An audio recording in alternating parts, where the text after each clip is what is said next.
Bonjour, bonsoir, dear friends, and welcome to JCB Live, another incredible happy hour because we're going to be going with a great friend of ours, Ray, who started an incredible show 11 years ago, Life Between the Vines. It's an incredible podcast. He's an engineer. He's been so charismatic in that field for over 30 years that he's going to show you what he does. He's an amazing resource to educate all of us in the world of wine.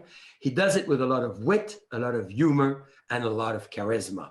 I'm delighted to bring our great friend Ray, and the best way, he loves Elvis Presley. Here it is, music. Woo! Bonjour, Jean-Charles.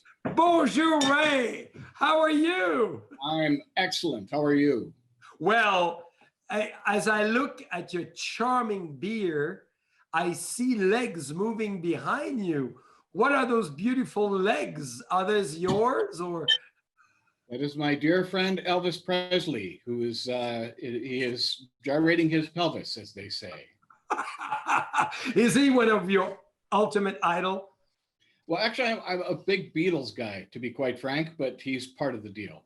For sure. The king, as we call him. Right. As you, the king of Life Between the Vines. So cheers to your beautiful show and to all the great years that you've so kindly committed to educating all of us in the world of wine from all around the world. So cheers. Cheers, my friend. Hey, by the way, I see a very charming clock behind you, but it's not moving. How come? Does it mean it's timeless? It's probably good it's not moving, if you know what I mean. The other clock is a Viagra clock that was given to a dear friend of mine's wife, which is kind of weird, I know. And why did she give it to you? Is there a special sense to it? It was actually my 50th birthday. I think it was supposed to mean something, but I have no idea what she meant. This is pretty cool, actually, a Viagra clock. Wow. Is wine having the similar effect for you? That all depends on what kind of night it's been. So tell us, Ray, after, an amazing engineer career, because you're the Mr. Sound, you're the expert on sound, how did you get to start Life Between the Vines? Because often you're the one interviewing, so I'm delighted that you kindly accepted to be this time in front of the camera and tell us your amazing story. Well, thank you. I'm an audio guy. I have a great respect for good audio, and I am a lover of wine. So I did my first visit to Napa Valley in 2001, even though I'd been a wine lover before that. And I thought, geez, the more winemakers I met, the more interesting they were to me. And every one of you is just, there's not a, you're all charismatic, you're all fun, very life-loving people. So I thought, wouldn't it be nice to hear you tell your stories? And did a little bit of a fact-finding trip out there after many other trips. And fact-finding meaning drank a little wine. And people seem to like the idea. So thanks to Jeff Bunchu at Gunluck Bunchu. That was our very first interview actually here in Milwaukee. And he gave us a bunch of leads. And after that, it was the sky's the limit. Oh, that's so great. Well, we had Jeff on the show. What a great young man and what a talent and what a history as well. He's a really nice guy. So could we say, Ray, you really followed your passion? Absolutely. The more I learned about wine, the more I wanted to learn, the more I knew that I didn't know enough about it. And when you talk to winemakers, whether they be owners, whether they be the people, working in the cellar, they're just fascinating. And there is a passion for it. And I have to tell you something. Somebody said to me, a winemaker said this to me the other day. She said, you don't meet former winemakers. And I thought, well, that's true. I've never met a former winemaker. If they're former, they're probably 60 and under. Well, I know one who is the Count of Buena Vista because he came right in your town, as you know, in probably 1846, and he tried to make wine. Yeah, I have seen him a few times on your video. He's an interesting character. We need to go back to time. So explain to all our friends who are with us, because this is a pretty fascinating story. You're a sound engineer, right? You focus on audio, you fall in love with wine, and you just decide to start a company based on wine from Milwaukee. I mean, that's pretty amazing. Can you tell us the process of this? Because a lot of our friends today who are listening from all around the world are really thinking maybe to do something else or to follow, like you have, Sure. your passion. So how did you do it? Well, you know, as a business owner, I've always believed you can do whatever you want to do as long as you want to do it. You gotta want it.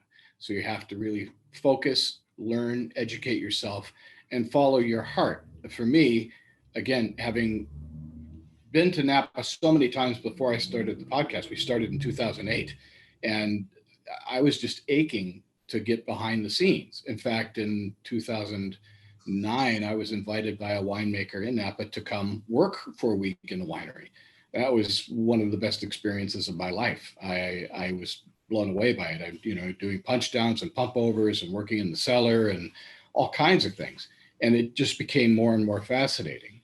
And again, what I started to do is to seek out people that I had met, people I'd talked to, and then eventually some PR people got in touch with me and would send me a note saying, hey, I've got somebody here, and formed some relationships with some of the best PR people in the wine industry. And it came together beautifully. And I simply enough took my skills as an engineer and I combined them with a person I used to work for who was a very good interviewer. He'd come out of radio. He really knew how to interview people. I used to pay attention to how he always made it about them.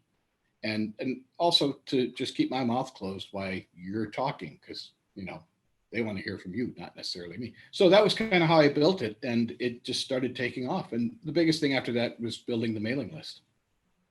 Which is absolutely incredible. So I think you want to explain as well the fabulous website you have, which is hosting all the podcasts, but as well a lot of ton of the great videos and information on wine. Sure. Videos came a little bit later. We started videos. Well, we did our first video in 2009 with a very cheap little setup. It was of Mike Gergich, which I just recently rebroadcast because I wanted to re-edit it. And, it grew. So we had the audio podcast. We eventually added video. We eventually added this Vino Lingo section, which I was talking about before, which is winemakers defining wine terms. I think it's very smart. Well, it's fun. You know why? Because, there's terms, terroir and maceration and things like that. And winemakers have defined those for me, but some of the terms got a little colorful. I mean, real colorful. If you look at them. Absolutely. Yeah. So what's that's your favorite term, as a matter of fact? What's the most unique for you? Besides malolactic, of course. Yes, of course. That was truly one of the sexiest. I can't say it because it's French. And it was by Aaron Pott, because it's a complicated sentence, but it basically was and Aaron's probably going to be embarrassed by this now, the smell of young girls' feet as compared to certain kinds of. Indeed. Yeah. Well, and I think that's what you just said is so important, because the wine tasting is all about you. And it's all about the person who tastes and the memory they have. And truthfully, as you very well said, what they feel and sense and what it represents in their mind. Exactly. Wine tastings are made by the people who give you the experience at the winery. If you're lucky enough to taste with a winemaker, if you're lucky enough to go to a private tasting, it opens up a world to you of questions and wanting to learn more and appreciating the differences in all the different kinds of wines. And even better yet, learning to taste wines outside of your comfort zone, going to different countries, different places, Spain, Portugal. There's plethora of wonderful wines out there. So Ray, you were a trendsetter in a big way. You were the first one, 15 years ago or 11 years ago, more precisely, for wine to start podcast. Well, there were a few podcasts before me. In fact, sadly, there was one that was well before me called Grape Radio, and I believe they just shut down this year, which I was disappointed, because if I'm not mistaken, I think they won a James Beard Award. I listened to a lot of the others, and my problem was I didn't like the quality of what I was hearing. Again, for me, it's about you. When I ask the questions, nobody wants to hear from me. They want to hear from you. And number one is that idea of I can talk a lot. You know that already. And we don't need me to do that. So there's that part of it. And then there's the audio quality where I heard some podcasts where somebody was like on the other side of the room. And as an audio guy, that just made me crazy. So, my goal was to make it the best possible quality I can. And you've seen the gear I lug around. I was in Italy a couple of years ago, brought out there by a group, and every time we got on the bus, I'm lugging this bag around me, and it just got to be kind of, silly after a while, but I got the audio I wanted. Hey, so where do you see the trend of podcasts in the United States and around the world? I think podcasts are the new radio. I think because radio has become so homogenized that people go to podcasts because they can control it. I can listen to a subject on health. I can listen to a subject on comedy. I can learn how to do things. So I think you'll see more of that. I'd like to believe that the better podcasts will be the cream that will rise to the top, that you'll find more and more people are going to seek out the better things that sound good, more educational. Again, I've heard some that I don't enjoy, but I've heard some that are just amazing and informational. I listened to one guy from New Zealand, and it was very technical, but I was hooked to it, and it was all about wine. Mm-hmm. So you think the flexibility of being able to build your own podcast series and your own programs is going to make that as the new household radio? I think it will, because again, you're in control. You can play it anytime you want. You can play it off your phone. You can, hook it up in your car. There could be commercials. There may not be commercials. It just depends. But in the end, you can find your subject matter, and you just end up subscribing. Subscribe. Sorry, a little pitch there. They will all subscribe to yours, I hope, today. Oh, I hope so. Already. But it's getting people to join up and to create that quality content. So you're so good at democratizing wine in a sense and breaking down the language. And I really want us to talk about this as far as making it less intimidating. So why don't you start by showing us how do you describe those bubbles that way? Because I keep seeing Elvis Presley moving his legs. I'm going to move my arms now. I tried to offer it to him, but he just wasn't up for drinking this time. I think they're wonderful. They're just, the thing about bubbles, they make you happy. They do. And the other thing about bubbles is finding out more and more people are enjoying them. They're not just a celebratory thing. Let's just go out and have a glass of bubbly. And especially before a meal, even better, because then you can go into other wines. It's a great setup. So I'm enjoying the taste and just the absolute feel going down. It's just wonderful. Thank you so much. And those are Burgundy bubbles, traditional JCB number 21 that we serve all the time. I don't think there's a day in the year that I don't taste JCB 21 or 69. That's why I'm always energetically happy. We talked about that last time I was out there. We talked about it. It was how good it is for you. And yes, I remember reading Bourgogne on the back of the label. So that's very cool. Thank you. So explain, Ray, how your mission is to make wine less intimidating and how you're doing it. And what do you recommend for people to do when they enjoy wine? Well, I think the first thing in terms of making it less intimidating is to ask questions. If you go to a beverage store, find somebody who'll give you some good information. If you feel that they're talking down to you, go on to someone else. But most people at beverage stores are great. They really just want to do is turn you on to the wines that they like. It's not about this wine they're making more money off of or something like that. They say, well, what do you do? Like reds? Do you like whites? Do you want to try both? What about rosés? I think that's the first step is to is at the store level. But then when you go to tastings and you get people who take the time to tell you where this comes from, to appreciate that this is from the earth, to appreciate these are grapes. It's a fascinating process how grapes become wine. And it's an organic, it's not organic, it's a agricultural. Orgasmic? What's that? I thought I heard orgasmic. I think. Well, it's that too. Yeah, are agreeing with me. Ask Elvis, and he, it's an agricultural product. That's what it comes down to. And that's what I tell people. Yes, it's not milk. We understand that, but it's something to enjoy and bring cheer. So that's the number one thing. And I forgot the second half of your question.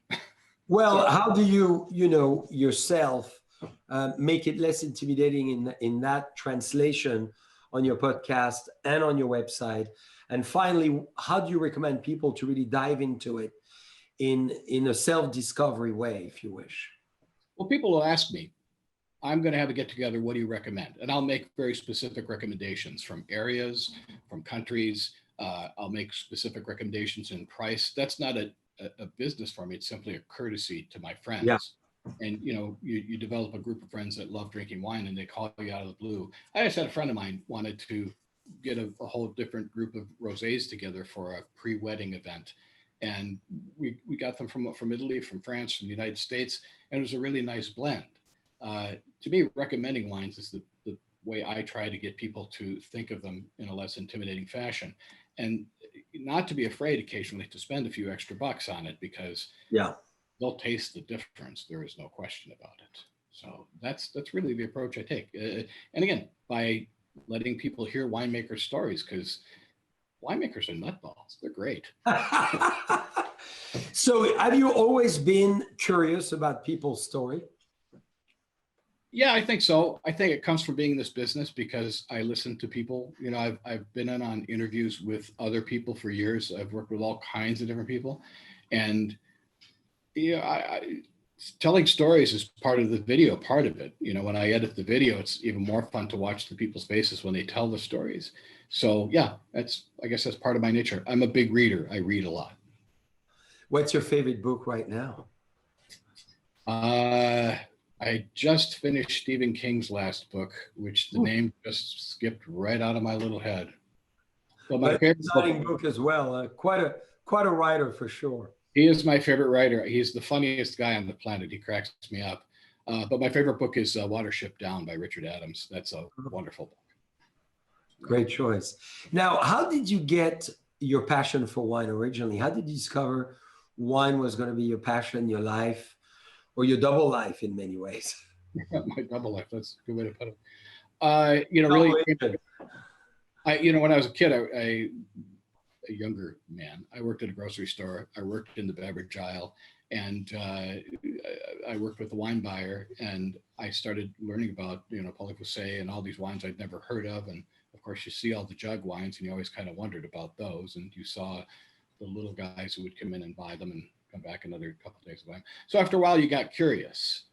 And then I started drinking a fairly inexpensive wine, which nobody seems to remember, called Canai. Yeah, I do. You do? Okay. And the commercials used to be very suggestive. Yeah. Canai? Yeah. And I believe very cool, very tempting.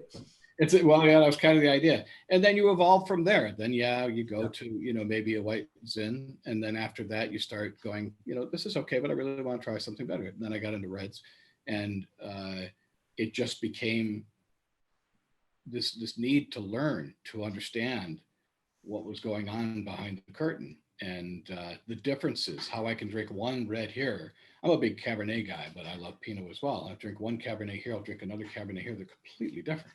Or a Pinot here and a Pinot there.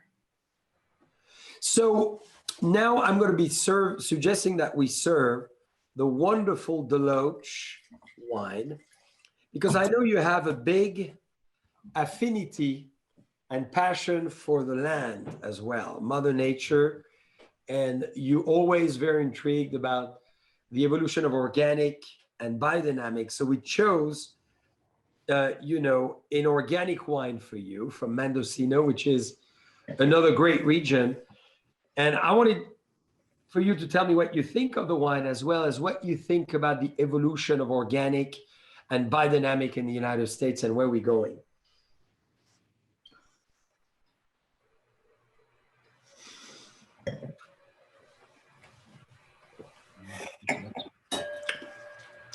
That's beautiful. Thank you. Very pure. You have the feeling to be in Mendocino and look at the Pacific coast.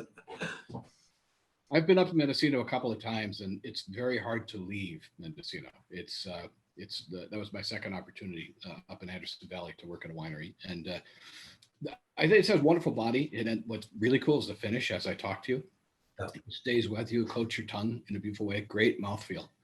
I think it's been interesting to see the whole organic and biodynamic system. Biodynamic is so very specific, so very controlled, I guess I'd say, in terms of if you're being exactly biodynamic. I learned about it so many years ago from a great winemaker up on Howell Mountains, and just seeing the whole idea of, the poop in the cow horn and, the tea and all that.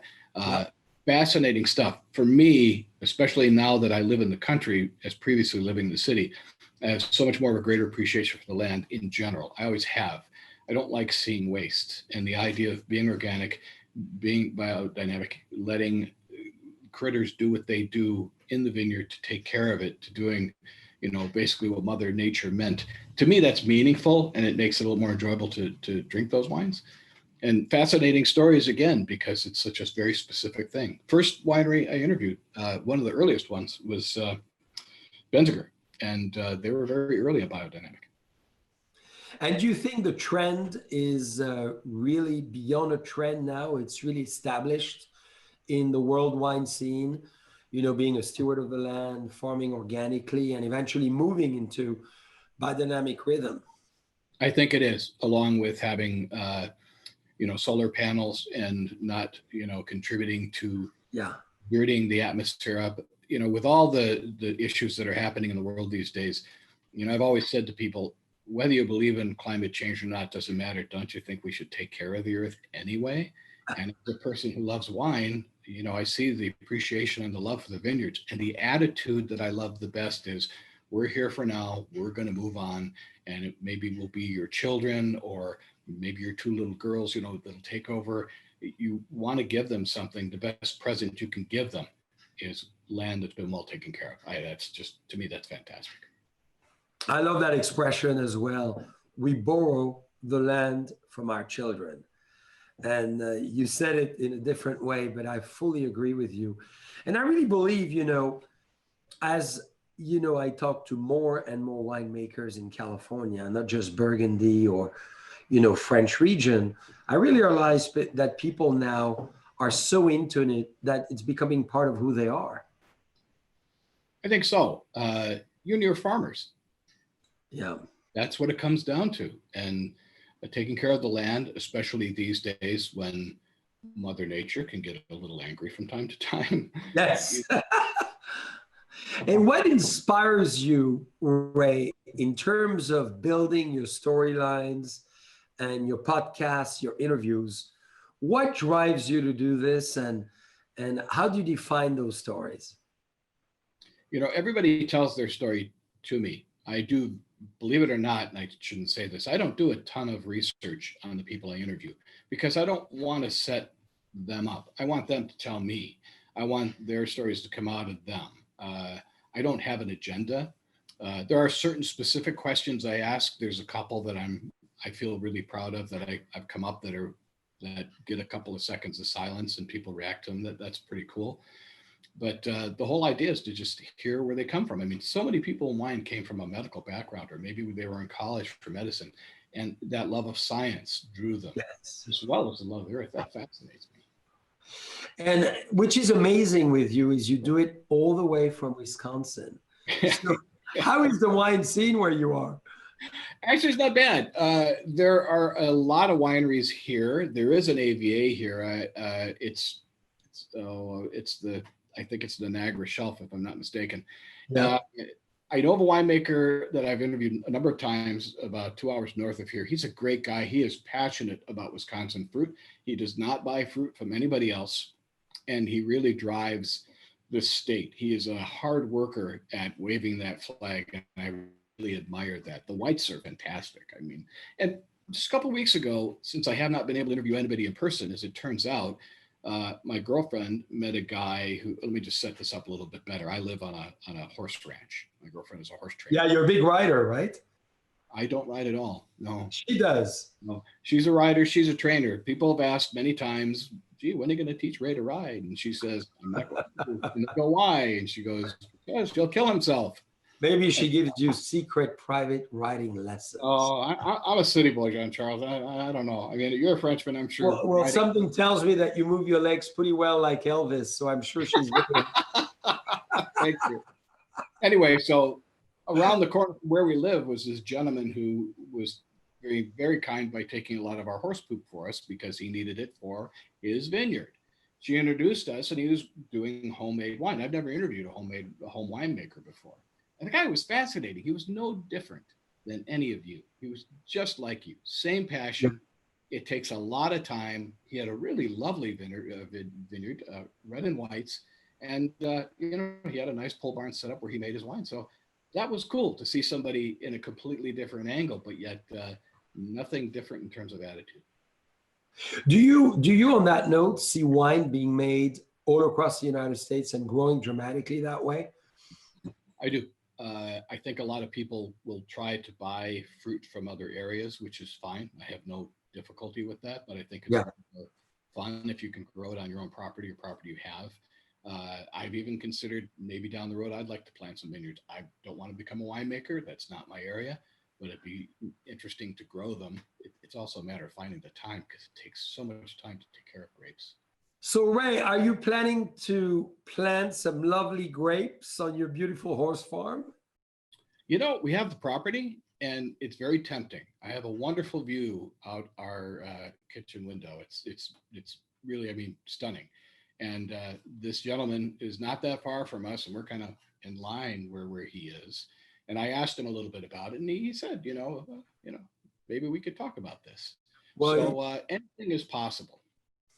You're an entrepreneur, so you might as well think about it. So you know what I think we could plant in Wisconsin? What would that be? Is maybe the next wine. I don't know what you think, but the Syrah could work. I think that's entirely possible. Wisconsin summers are very short, so you don't get much of a growing season. Most everybody growing wines here tend to be cold weather grapes. And although there are some people that are trying a few others, I don't know. So Ray, on your phenomenal podcast as well as website, you say we don't rank wine. What do you think about wine ranking and how it has been organized over the last maybe 30, 40 years with stars or 100 points? What's your opinion? My opinion is word of mouth. I'm uncomfortable when I see certain wines getting ratings when there are other wines that are virtually unheard of. I'm a big fan of small winemakers. I like big ones too. I'm not always comfortable with them because I think, again, you go to the winery, you meet the people, you talk to them, you get that experience. The best way to learn about wine is to talk to winemakers and hear what they have to say about them. So I see ratings that I question. I think I froze again. And how do you recommend yeah, you're freezing. Well, it's cold where you are. Elvis is frozen too. Yeah. It's a great moment. It's a Kodak moment, as we used to say. Here we are. We are time traveling as we speak. We are back with Ray Fisher after a moment of freeze. This is snowing in lovely Wisconsin. Yeah, we're getting there, believe me. There you are. Laser ticket. Technology. So Ray, how does it feel to have been frozen for a few seconds like that, like Austin Powers? That maybe means I've had too much wine. How is the clock? Is the clock moving again? Is the Viagra clock telling you something? Yes, but I'm not going to tell you what it's telling me. Because I love, I'm a big fan of Austin Powers in like Flynn, James Bond. And I love when Austin comes back on the movie and say, I've been frozen for 30 years. Where's my mojo? Well, obviously you have yours back. I seem to be moving now, so that's good. Yeah, so we were talking about rankings, which is not easy because ranking helps people who know nothing about wine to have something to latch on, but at the same time, it's one magazine, one voice. Is it accurate? Is it representing? So what do you recommend for people to be able to understand wine classification and wine styles? Well, I think the number one thing is to try every wine you possibly can, and don't be afraid to buy a $10 wine. Yes, it's nice if you can get up to spending more money, but there are some very good $10 wines from many. You can get phenomenal wines from Spain and Portugal. Build your way up. I think one of the best ways to categorize wines for yourself is your phone. Take a picture of every wine you like. You go to a friend's house, you say, "Yeah, I like this." Get that label, shoot it. You have a Deloche, you say, "Yeah, I really like that wine," and buy it. Try it again. See what you think the second time. Start a little notebook. You don't have to get real technical. Give it a yes. Give it your own numbers. But I understand how it's good for the industry. Numbers are very important because it helps people sell wine. And I don't disagree with that. I just simply look at it from the big picture. There's so many people that don't get their wines rated. And there's so many great wines you never hear about. And that's why this comes back to your other question. I love to be able to teach people about these wines they've never heard of. That's right. So, Ray, I want to make sure we touch on, on Vino Lingo, your latest creation, because I think this is very cool. And I know you touched on it briefly, but would you go more in depth about what are the goals and what you want to achieve with this? Absolutely. I think one of the most uncomfortable things for people when they go to tasting room is hearing words they don't understand. And somebody will say, and people go, "Oh yeah, yeah," and they don't know what that is, and they want to know what it is, and maybe they're a little afraid to ask. That's the intimidation factor. So many years ago, we started asking winemakers, "Can you define terms?" Again, terroir, maceration, a concrete egg, whatever it might be. And what's been fun about it is you get a winemaker's definition, not something out of a book, not something that's formal. So you get the people whose hands are purple telling you the story, and then on top of that, you get some words that, again, tend to be a little bit more colorful, interesting, and perhaps, different. And they're great. They crack me up. So the best thing is it's education, and it does give you a little bit of a peek into the cellar. Yeah, no, I think it's great. So it's winelingo.com, or is it part of It's just, Life Between the Vines? It's part of Life Between the Vines. Down the road, it's very possible we'll start a separate website for it. We are working on a book. Don't tell anybody. Don't talk about it. It's basically finished, so we'll be shopping it fairly soon. But it'll be based on that, and it's living on its own quite nicely now. As I said, Monday is the regular podcast. Thursday is Vino Lingo video. So since we don't have current video, we can use video we've been recording for quite a while. Well, I hope you show up with this one on Vino Lingo, because it has to be sometimes all about you. How does it feel actually for the first time to be the one interviewed? It feels strange. The foot is on the shoe is on the other foot, and I don't, I can talk. Oh, you're great expression. Now, what is your dream, Ray? Now that you've achieved so many great things in your business, now in the wine world, what's your next dream besides the book? Well, I really want to travel again. That might be sort of small in terms of dreams, but I miss coming out to see you in Napa, to see so many friends. It's one thing is that I've made many friends out there, many friends in Sonoma, as well as the Willamette Valley and so many other great wine growing regions. When it comes to big dreams, Charles, I'm a ridiculously lucky guy. I have an incredible girlfriend. I have a very good life. My love is audio. My next love is wine. I'm very happy. So I just want to keep doing this and keep turning. And are you there? Yeah, you just came back. We love it. Again? That was good. That was a good slow motion audio. I love it. So now maybe Ray, Elvis is not moving. I'm worried.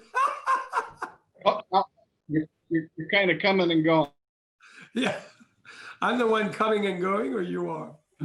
I'm not going to say it. I'm being a good boy.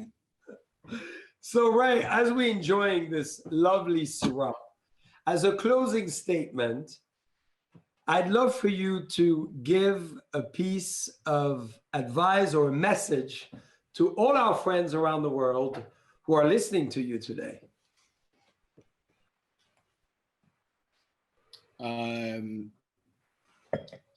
My best advice to everybody is to keep drinking wine, to keep trying it, certainly to support the Napa Valley wine, considering what you've all gone through there, as well as Sonoma. But don't be afraid. Don't ever be afraid. Don't, if you don't drink whites, well, try something. Try the white. I never used to be a big Chardonnay guy. I've been drinking a lot of good Chardonnay over the last few years.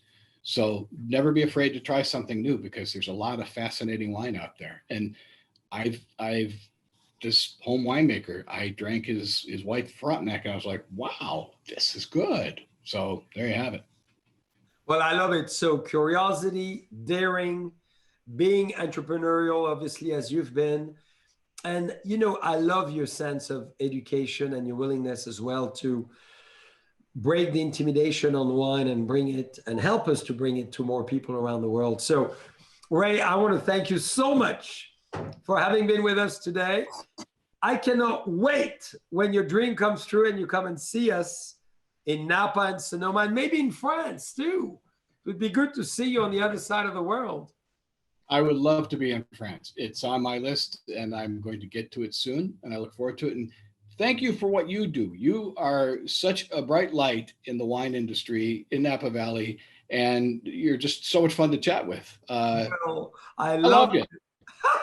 Me too. And make sure when you saddle up today or tonight, you have a glass of Syrah from the Loach, because it will give you additional excitement. Cheers. Cheers, my friend.